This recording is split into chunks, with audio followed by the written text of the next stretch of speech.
We continue now at the top of Daf Yomi Mesechet Kesubos. This is Kesuvos Daf 25b. The Gemara here finishes off Lav Kulu Salak. Again, in the times of Ezra, not everybody went up to Eretz Yisrael. Therefore, there was not Bias Kulchem, and that's why Chala was not a Deoraisa. Rashi over here says Lav Kulu Salak Ruba Nisharu Bebavel. At the times when they came up for the second Beis HaMikdash, the majority stayed back in Bavel. Tichsiv Kol Hakol Ke'echad Arba Rivo. Again, it says the amount. It was not the entire population, and therefore that's why Bizman Hazeh Chala is Dirabonan. And the Gemara continues Tashma, coming here another proof. The Brisa says Chazaka lekahuna Nesias Kapayim. A Chazaka that a person is a Kohen could be, again, you see that they're doing Nesias Kapayim, V'chila Granos, or again if they're distributed Truma to them in the granaries.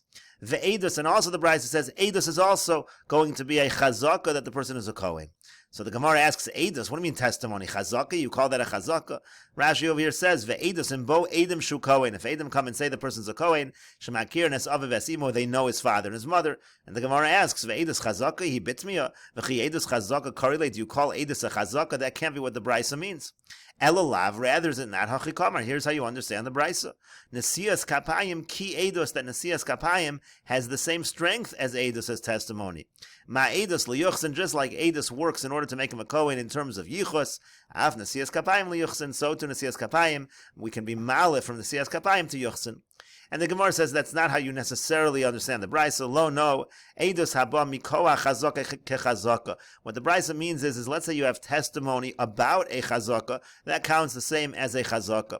As Rashi over here says, Eidos haba mikoa chazaka kechazaka, ha Eidos nekaba will accept the Eidos, v'nachilu b'truma and let him eat truma ki'ilu re'inua anon la'osa chazaka shezahid. As if we've seen that chazaka which this person is testifying to us about. Somebody tells us about a certain chazaka that an individual has, that will be as if we saw the chazaka ourselves. And the Gemara continues, it's like the story of a particular individual who came before Rabbi Ami. Amar Lei said to him, Muchzakani bazeh shu kohen. I have a chazaka that this person is a kohen. Amar Lei Marisa, he said, well, what exactly did you see? Amar Lei, so he said to him, Shakara Rishon beVeis HaKnesses, because he was called up for the first aliyah in the shul in the Beis HaKnesses, Bechezkas shu kohen, and that was with the presumption that he was a kohen. Oh, Bechezkas shu gadol, or even if it was with the presumption that he was just a great person, but Shakara Achar of Levi. But after him, there was a Levi that was called, and that is evidence that the person is a kohen. Otherwise, they would not call a Levi right after, as Rashi will explain. Ve'aleu Rabbi Ami l'kuhun alpiv, and Rabbi Ami, based on this testimony, said that this person can be a Kohen. Rashi over here says, O bechezkas shehu gadol, or it could even be, let's say, you have a situation of a chazaka that the person was great, kenamrin and bialmo, like we say, Rav kori bekahani v'afagav delav Kohen have. Even though Rav wasn't a Kohen, he was a great individual, so he was called in the Kohen aliyah. Shakara achar of Levi, but a Levi came after him. V'lav Kohenu, if this person wasn't a Kohen, ein Levi kore acharav, you wouldn't call a Levi after.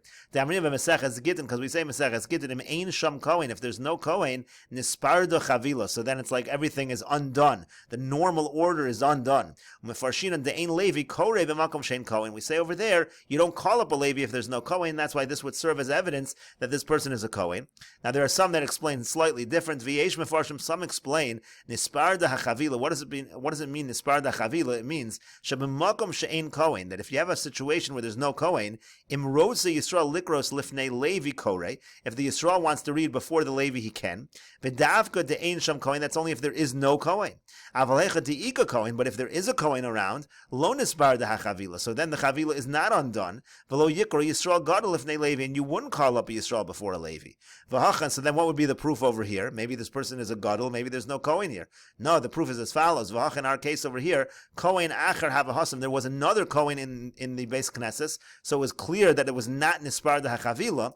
Hilkach ilav de hay Kohen avi. Therefore, if not for the fact that this guy was a Kohen, lo have a Levi karya basrei. A Levi would not have been after him, and that was the evidence that this individual was a Kohen. And again, so it was based on testimony of this chazaka, so to speak, and that was enough to make the person into a Kohen. And the Gemara continues, Hahu da'asa l'kami de Rabbi Yoshua ben Levi. There was an individual who came before Rabbi Yoshua ben Levi. Amar Lei said to him, Muchzakani bozeh Levi. I know that this person is a Levi. Amar Lei Marais. He said, well, what did you see? How do you know he's a Levi? Amar Lei said to him, Shakara Sheni beVeis HaKnesses. He was called to the second aliyah in the shul, similar to what we said earlier. Bechezkas shehu Levi, and that was with the presumption that he's a Levi. Oh, Bechezkas shehu Gadol Shakar lefan of Kohen. Or it could even be that he was a great person, but it was a Kohen right in front of him, and that again, that was a proof that he was a Levi. Levi. V'alei Rabbi Yoshua ben Levi leLevi al piv. And based on that, Rabbi Yoshua ben Levi considered this person to be a Levi. Rashi over here says, Shakar lefan of Kohen. Again, a Kohen was called first. V'ilav the Levi, and if not for the fact that this guy was a Levi, lo hoya korei sheni, he would not have been called in the second aliyah. Ela shlishi, he would have been called in the third aliyah. Shnayim kohanim hayu koren lefanav, because they would have called two kohanim in front, v'hu shlishi, and he would have been third. If he was not a Levi, he would have had the third aliyah.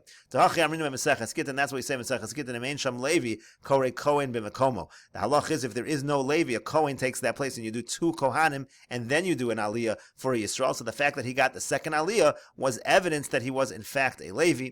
So he said yes, he made the person a Levi, and therefore this person was allowed to receive Meiser. And the Gemara continues, there was an individual who came before Reish Lakish.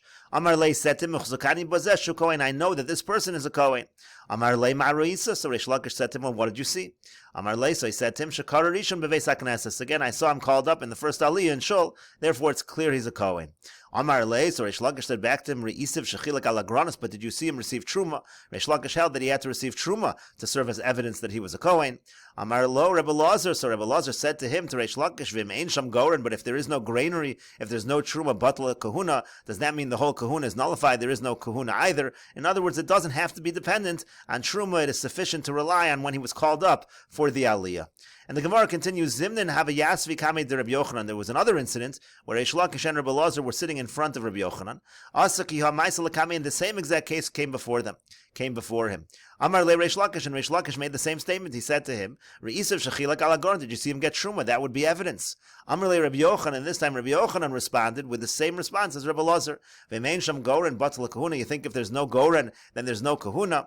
So now it was clear that Rebbe Lazar got his line from Rabbi Yochanan. So hadar chazil Rebbe Lazar bishas. So therefore, Reish Lakish looked at Rebbe Lazar almost with like an evil eye, as Rashi over here says. Chazil Rebbe Lazar bishas hichzer panav v'nistakel Rebbe Lazar. Reish Lakish turned and looked at Rebbe Lazar be'ein ra, with a bad eye. Shehaven, because he understood Shemipi Rabbi Yochanan Shama, that Rebbe Lazar had heard Lashon Zeh. Rebbe Lazar had heard this language from Rabbi Yochanan. Uchasha Amar Lashon Zeh, but when he said it over, Lo Amar b'shem Rabbi Yochanan, he didn't say it in the name of Rabbi Yochanan, and Lefikach lo kiblei menu. That's why he didn't accept it from him. So therefore he looked at him basically saying, why when you said this, why didn't you quote Rabbi Yochanan? You should have quoted Rabbi Yochanan. And Amar, and he said, Shamat mili devar nafcha, you heard this thing from bar nafcha, means to say the son of a blacksmith. That was a reference to Rabbi Yochanan. V'lo amrit lan mishmei, and you didn't say it in his name. So that's why Reish Lakish turned to Rebbe Lazar. And the Gemara continues, Rebbe v'Rebbe Chia, Chad hele ben al pi aviv l'kahuna, v'chad hele ach al pi achiv l'levia. By Rebbe and Rebbe Chia, one of them allowed a son to become a Kohen based on the testimony of his father. The other one allowed a brother to become a Levi based on the testimony of his brother. So Testayim, so the Gemara says you should conclude the Rebbe hele ben al pi aviv l'kahuna, that it was Rebbe who allowed a son to become a Kohen based on the testimony of his father. The Tanya, as we learned in a Braisa, Harei shabav yomar b'niza v'kohenhu. Let's say a person comes and says, this is my son, and he's a Kohen. Nemon lahachilo b'truma, he's believed in terms of letting this child eat truma. Ve'eno nemon lahasio isha, but he's not believed in terms of allowing him to marry a woman. As Rashi over here says, lahasio isha, shema mamzer on a sin, who maybe he's a mamzer, maybe he's in a sin, maybe he has some disqualification. Divrei Rebbe, that's the opinion of Rebbe. So Amar lo Rabbi Chia. So Rabbi Chia said back to Rebbe, if you're believing him in terms of truma, you should believe him in terms of letting him get married. If you don't believe him in terms of allowing him to get married, you shouldn't believe him in terms of letting him have truma.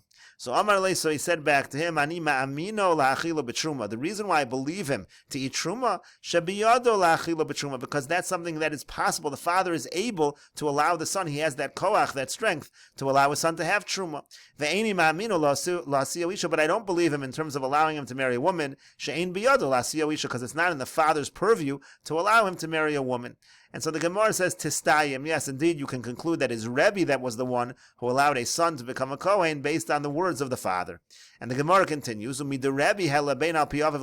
fact that it was Rebbe who was the one that allowed the son to become a Kohen based on the word of his father. Rabbi Chia, it must have been Rabbi Chia who allowed the brother to become a Levi based on his brother, again, Lelevia, to allow him to become a Levi.